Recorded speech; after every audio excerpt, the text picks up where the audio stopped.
አክብሮታዊ ሰላምታችን በእያላችሁበት ይድረሳችሁ ውድ የፈታ ቤተሰቦች እንደምን ቆይታችኋል? የዕለተ ቅዳሜ የምሽት መረጃዎችን ከዚህ አስከትለን እንነግራችኋለን። በቅድሚያም አርዕስቱን። በትግራይ ክልል ሽራሮ ከተማ አቅራቢያ በኩለ ሌሊት የተሰማው ድንገተኛ የድሮን ጥቃት አዲስ ውጥረት ፈጥሯል። ጥቃቱ ያነጣጠረው በማን ላይ ነው? የደረሰውስ ጉዳት ምን መሳይ ነው?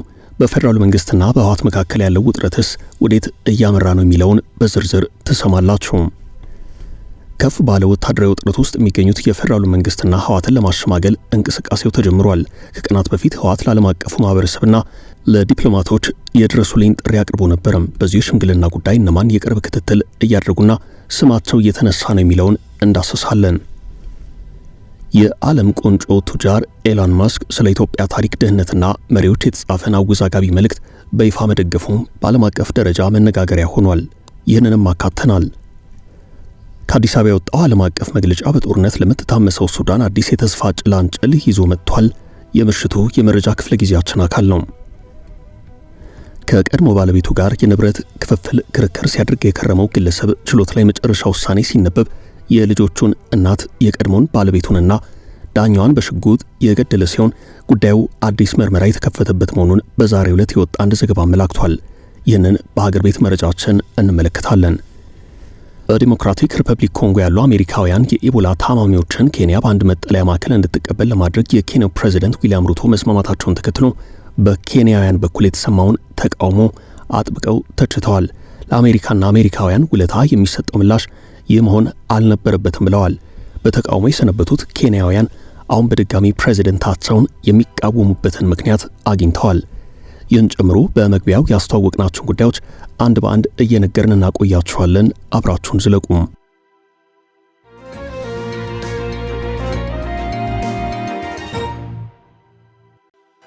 ስለ ድሮኑ ጥቃት የህወሓት ምላሽ። በትግራይ ክልል ሽራሮ ከተማ አቅራቢያ በሚገኙ ሁለት ልዩ ቦታዎች ትናንት ምሽቱን የተፈጸመው ድንገተኛ የድሮን ጥቃት አካባቢው ከፍተኛ መነጋገሪያና ስጋት ፈጥሯል። ህወሓት ከሰዓታት በፊት ባወጣው መረጃ ጥቃቱ የተፈጸመ መሆኑን ገልጾ የፌደራሉ መንግስት ወቅሷል። በዚህ ጉዳይ እስካሁን ባለው ሁናቴ የፌደራሉ መንግስት ያለው ነገር የለም። እንደ ነዋሪዎችና የዓይን እማኞች ገለጻ ከሆነ ጥቃቱ የተሰነዘረው ገመሃሎና ተቀማጢ ተብለው በሚጠሩ ልዩ ቦታዎች በሚገኙ ወታደራዊ ካምፖች ላይ ነው። ጥቃቱ የተጀመረው እኩለ ሌሊት ምሽት 5 ሰዓት ገደማ ሲሆን ለአንድ ሰዓት ያህል በቆየው በዚህ የአየር ላይ ጥቃት ምክንያት አካባቢው በከባድ ፍንዳታ ተናውጧል። ነዋሪዎች በእኩለ ሌሊት የተሰማው የአስፈሪ ፍንዳታን ድምፅ ከሰሙ በኋላ ትልቅ ድንጋጤ የፈጠረባቸው ሲሆን አዲስ ጦርነት ተቀሰቀሰ በሚል ጭንቅ ውስጥ መግባታቸውን አስተያየት ሰጥተዋል። ይህን ተከትሎም በስፍራው የነበሩ የዓይን እማኞች እንደተናገሩት በጥቃቱ ሳቢያ ጉዳት የደረሰባቸው በርካታ የትግራይ ኃይል አባላት የሆኑ ወታደሮች በመኪናዎች እየተጫኑ ወደ ሽራሮ ከተማ የሕክምና መስጫ ቦታዎች በፈጠነ ሁናቴ ሲወሰዱ ተመልክተናል ብለዋል። ሁናቴው በአካባቢው ከፍተኛ የሕክምናና የደህንነት ውጥረት የፈጠረ ቢሆንም ይህ ዘገባ እስከተጠናቀረበት ሰዓት ድረስ በጥቃቱ ምክንያት በትክክል ምን ያህል ሰው እንደሞተ፣ ምን ያህል የአካል ጉዳት እንደደረሰ በውል ለማወቅ አለመቻሉን ዋዜማ ዘግባለች። በዚህ ጉዳይ ላይ ተጨማሪ ዘገባ ያወጣችው ዋዜማ ሬዲዮ ጥቃቱ የተፈጸመባቸውን ወታደራዊ ይዞታዎች በሚመለከት የደረሰውን የጉዳት መጠን በንጽጽር ለማረጋገጥ ጥረት እየተደረገ ቢሆንም ጥቃቱን በይፋ የሰነዘረው ወገን የትኛው አካል እንደሆነ ማረጋገጥ እንዳልተቻለ አያይዛ ገልጻለች። የትግራይ ብሔራዊ ክልላዊ መንግስት ጊዜያዊ አስተዳደር ባወጣው መግለጫ የብልጽግና ስርዓት በትግራይ ሰሜን ምዕራብ ዞን በሽራ አቅራቢያ የድሮን ድብደባ በመፈጸም በሰው ሕይወትና በንብረት ላይ ጉዳት አድርሷል በማለት ወቀሳ አሰምቷል። በትግራይ ቴሌቪዥን ይፋ የሆነው የመግለጫ እንዳመላከተው ጥቃቱ የተፈጸመው የፕሪቶሪያውን የሰላም ስምምነት በመጣስ ሲሆን የፌደራሉ መንግስት በትግራይ ህዝብ ላይ ጀመረውን የማጥፋትና የማንበርከክ ዘመቻውንም በተለያዩ ግፎችና በደሎች እየገፋበት ይገኛል ብሏል። ህወሓት አክል አድርጎም ይህ ሉዓላዊነትን የደፈረና ሰላማዊ ሰዎችን ለስደትና ለምጣኔ ሀብት ውድመት የዳረገ ነው በማለት ድርጊቱ በአስቸኳይ እንዲቆም ጠይቋል። ዓለም አቀፉ ማህበረሰብ በህዝብ ላይ የተፈጸመ ላለው በደል ፍትህ እንዲሰጥና ለተፈጠረው ጥፋት ተጠያቂነት እንዲሰፍን ጥሪም አቅርቧል። ይህ የድሮን ጥቃት የተሰማበት ወቅታዊ ሁናቴ በክልሉ ብቻ ሳይሆን በአጠቃላይ በሀገሪቱ የፖለቲካ መድረክ ያለውን ውጥረት ይበልጥ እንዳያባብስ አስክቷል። ክስተቱ በፌደራሉ መንግስትና በህወሓት መካከል ያለው የፖለቲካ ግንኙነትና ለመግባባት በተካረረበትና ውጥረቱ በአየለበት ወቅት መሆኑ ብዙዎች ጉዳዩን ከዚህ የፖለቲካ ቀውስ ጋር እያያዙት ይገኛሉ።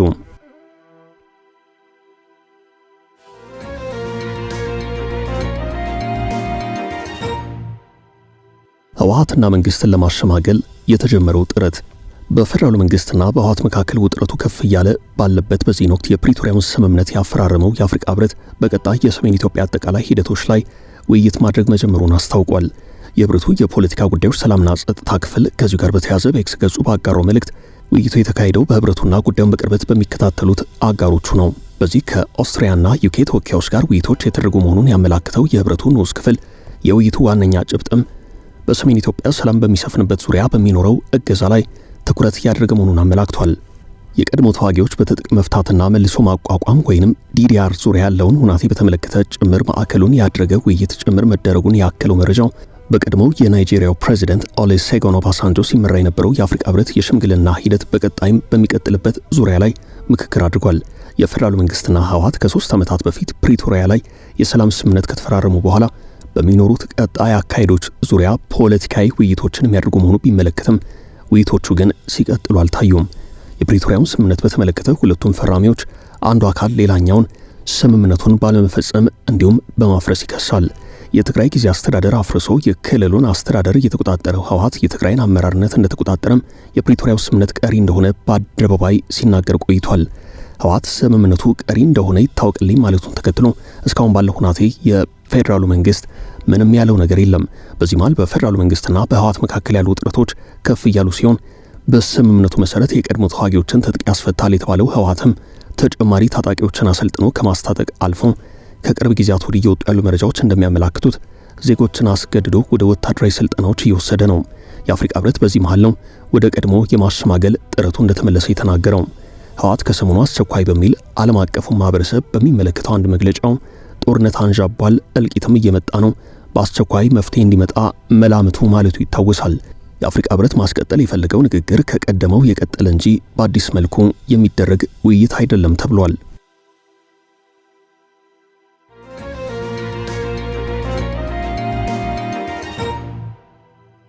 የቀድሞ ባለቤቱን ችሎት ፊት የገደለው ግለሰብ ጉዳይ ጥያቄ አስነሳም። ከቀድሞ ባለቤቱ ጋር ፍትሐብሔር ክርክርን ሲያደርግ የቆየው ግለሰብ በመጨረሻም የንብረት ክፍፍሉ ክርክር ተጠናቆ በዕለቱ የውሳኔው ሐሳብ በተሰየመበት ዕለት ዳኛዋን እንዲሁም የሁለት ልጆች እናት የሆነችውን የቀድሞ ባለቤቱን በሽጉጥ ተኩሶ የገደለው ግለሰብ ጉዳይ አዲስ ምርመራ ተከፍቶበታል ተብሏል። ድርጊቱ የተፈጸመው ባለፈው ሳምንት ግንቦት 23 ቀን 2018 ዓ.ም በኦሮሚያ ክልል ምዕራብ ሸዋ ዞን ወልመራ ወረዳ ነው። 4 ሰዓት ግድም ወልመራ ወረዳ ፍርድ ቤት የዋለው ችሎት በተለመደው አኳን ስራውን እያከናወነ በነበረበት ሰዓት በድንገት የተፈጠረው ያልተለመደ ክስተት በርካቶችን አስደንግጧል። ግለሰቡ በተኮሰው ሽጉጥ የቀድሞውን ባለቤቱን እንዲሁም ዳኛዋን ከገደለ በኋላ በተጨማሪም ራሱን ለመግደል ሙከራ ቢያደርግም ቆስሎ በፖሊስ ተይዟል። በጉዳዩ ዙሪያ በዛሬው ዕለት ቢቢሲ አማርኛው ቋንቋ አገልግሎት ተጨማሪ መረጃዎችን አጋርቷል። ግድያውን የፈጸመው ግለሰብ አቅናው በቀለ ይባላል ሲል ዘገባው አክሏል። ወይዘሮ አልማዝ መኮንን ደግሞ ሟች የቀድሞ ባለቤቱ ናት። በተተኮሰባቸው ጥይት ሕይወታቸው ያለፈው ዳኛ ወይዘሮ ወርቄ ፉካንሳ ይባላሉ። ግለሰቡ 2 ሚስቶች የነበሩት ሲሆን ከሁለቱም ጋር ፍቺ ፈጽሟል። በፍርድ ቤት ችሎት ውስጥ ከገደላት ሚስቱም ልጆች አሉት። ከንብረት ክርክር ጋር በተያያዘ ከሁለቱም ሚስቶቹ ክርክር ሲያደርግ ቆይቷል። አሁን አጠያያቂ የሆነው ግድያውን የፈጸመው አቶ አቅናው በቀለ እንዴት ሽጉጥ ይዞ ወደ ችሎቱ ሊገባ ቻለ የሚለው ነው። ከዚህ ጋር በተያያዘ ግለሰቡ በቁጥጥር ስር ውሎ ምርመራ እየተደረገበት እንደሆነ የክልሉ ጠቅላይ አቃቤ ሕግ ቢሮ የኮሚዩኒኬሽን ዳይሬክተር ጌታቸው ጣሰው ለቢቢሲ ተናግረዋል። ግለሰቡ እንዴት ፍርድ ቤት ድረስ ሽጉጥ ይዞ ሊገባ ቻለ በሚለው ዙሪያ ማብራሪያ የሰጡት አቶ ጌታቸው ጉዳዩ ምርመራ የሚያስፈልገው ነው ያሉ ሲሆን ፍርድ ቤቶች ጠባቂዎች አሏቸው። ወደ ፍርድ ቤት የሚገቡ ወደ ችሎት የሚገቡት ተፈትሸው ነው። ችሎት አስከባሪ ፖሊሶችም አሉ። በዚህ አይነት ሁናቴ ውስጥ እንደ አይነት ክፍተት መታየቱና ወንጀሉ መፈጸሙ ያሳዝናል ብለዋል። አከል አድርገውም ከተፈጸመው ድርጊት ትምህርት በመውሰድ ለወደፊት ጥንቃቄ የሚደረግ መሆኑን አክለዋል።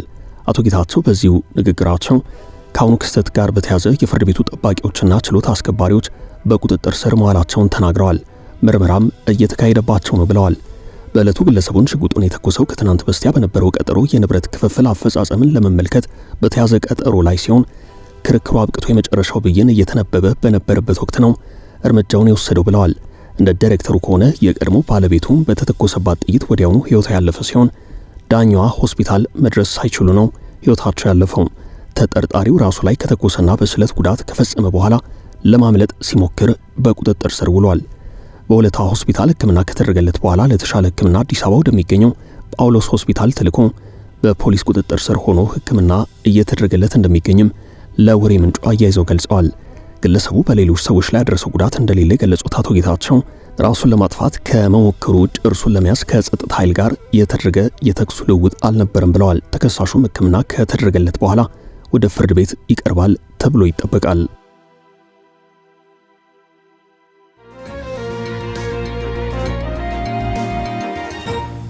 የዓለም አቀፍ ተቋማቱ የአዲስ አበባው ጥብቅ ውሳኔም በአዲስ አበባ ለ3 ቀናት ሲካሄድ የነበረውና በሱዳን ወቅታዊ ፖለቲካ ቀውስ ላይ ያተኮረው ከፍተኛ ዓለም አቀፍ የምክክር መድረክ ትናንት ግንቦት 28 ቀን 2018 ዓ.ም ባለ 6 ነጥብ የአቋም መግለጫ በማውጣት ተጠናቋል። ይህን ስብሰባ የመሩትና ኳንተንት በመባል የሚታወቁት 5ቱ ታላላቅ ዓለም አቀፍና ቀጠናዊ ድርጅቶች ሲሆኑ የአፍሪካ ህብረት፣ የኢጋድ፣ የአረብ ሊግ፣ የአውሮፓ ህብረት፣ የተባበሩት መንግስታት ድርጅቶች ናቸው። በአዲስ አበባ የወጣው ይፋዊ መግለጫ እንዳመላከተው ስብሰባው ከጁን 3 እስከ ጁን 5 2026 የተካሄደ ሲሆን በሱዳን ዘላቂ ሰላም ለማስፈን ሁሉንም ወገኖች ያካተተ የፖለቲካ ውይይት ለመጀመር የሚያስችል የዝግጅት ኮሚቴ ለመመስረት ነው ምክክሩ የተደረገው። ይህ በአዲስ አበባ የተደረገው የምክክር መድረክ በርካታ ፈተናዎች የነበሩበት ቢሆንም በመጨረሻ ግን ስኬታማ ውጤት እንዳስገኘ ዓለም አቀፍ ጥምረቱ አስታውቋል። በውይይቱ ላይ ከተለያዩ የፖለቲካ አመለካከቶች የመጡ የሱዳን ሲቪል ማህበራትና የፖለቲካ ተዋናዮች በጋራ ለመስራት ፍላጎት አሳይተዋል።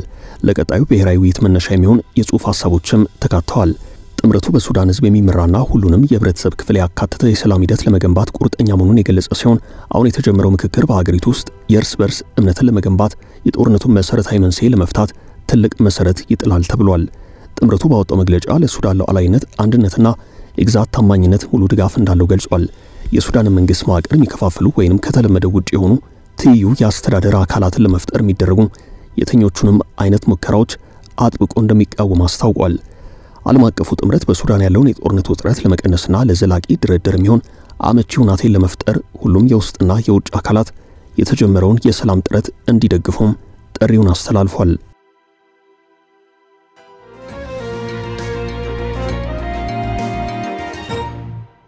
ኤላን መስክና ስለ ኢትዮጵያ የተላለፈው አወዛጋቢ መልእክት። የዓለማችን ቁንጮ ከበርቴ ኤላን መስክ ስለ ኢትዮጵያ ታሪክ፣ ደህንነትና መሪዎች የተጻፈን አወዛጋቢ መልእክት በይፋ መደገፉ በዓለም አቀፍ ደረጃ ማዕበል ቀስቅሷል። የዓለም ቁንጮ ባለሀብትና የኤክስ የቀድሞ ትዊተር ባለቤት የሆነው ኤላን መስክ አፍሪካ ከመግዛት ቅኝ ግዛት ነፃ መሆንና ከደህንነት ጋር ያላትን ትስስር በተመለከተ የተጻፈን አወዛጋቢ የትዊተር መልእክት በይፋ መደገፉን ተከትሎ ከፍተኛ የሐሳብ ፍጭት እንደታየ ነው የተነገረው። ክርክሩ የተነሳው ማጋቴ ዋዴ የተባሉ አፍሪካዊ የልማት አንቀሳቃሽ ያገሩትን ጽሑፍ መነሻ በማድረግ ነው። ግለሰቧ በጽሑፋቸው ኢትዮጵያ በታሪኳ የትኛውንም የአውሮፓ ሀያላን ሀገር ቅኝ ሳትገዛ የኖረች ብቸኛ አፍሪካ ሀገር ብትሆንም ለብዙ ዘመናት በአህጉሪቱ ካሉ በጣም እንደ ሀገራት ተርታ መሰለፏ የአፍሪካን ደህንነት ከቅኝ ግዛት ጋር ብቻ የሚያያይዘውን አስተሳሰብ ያፈርሳል የሚል ይዘት ያለው ንጽጽር አቅርበዋል። ይህን ጽሑፍ የተመለከተው ኤላን መስክ አዎ የሚል አጭር ምላሽ በመስጠት ሀሳቡን በመደገፍ መልእክቱን አጋርቷል። ይሁን እንጂ በርካታ ኢትዮጵያውያንና የአፍሪካ ታሪክ ተሟጋቾች የቢሊዮነሩን አቋም አጥብቀው የተቹ ሲሆን ምክንያቱም የኤላን መስክ ድጋፍ ኢትዮጵያ የነጻነት ችቦ በመሆን ለአፍሪካና ለመላው ጥቁር ሕዝብ ያበረከተችውን ታላቅ የታሪክ ሚና ያሳነሰ ነው ሲሉ ተከራክረዋል። ትሪቡን ኦንላይን ባስነበበው ትንተና መሰረት ኢትዮጵያ የአውሮፓ ሀያላን በአድዋ ጦርነት አሸንፋ ነጻነቷን ያስከበረችውና ለሌሎች የአፍሪካ ሀገራት የነጻነት ተጋድሎ ብርሃን የሆነችው በከፍተኛ የህይወት መስዋዕትነት እንጂ በቀላሉ እየተገኘ አልነበረም። ሀገሪቱ ነጻነቷንና የባህል ማንነቷን ጠብቃ ለማቆየት ስትል ለዘመናት የውጭ ወረራዎችን መክታ እንድታተኩር መገደዷ ለኢኮኖሚ እድገቷ ትልቅ እንቅፋት ሆኖባታል ይላሉ። ስለዚህ ቢሊዮነሩ ይህንን መሰረታዊ ታሪክ እውነታና ውስብስብ ሁናቴ ከግምት ውስጥ ሳያስገባ የኢትዮጵያን ነጻነት ከድህነት ጋር ብቻ አያይዞ በጥቅል መደምደሙ አድሏዊና የሀገሪቱን ታሪክ ክብር የሚቀንስ ነው በማለት ተቺዎች አቋማቸውን እየገለጹ ነው።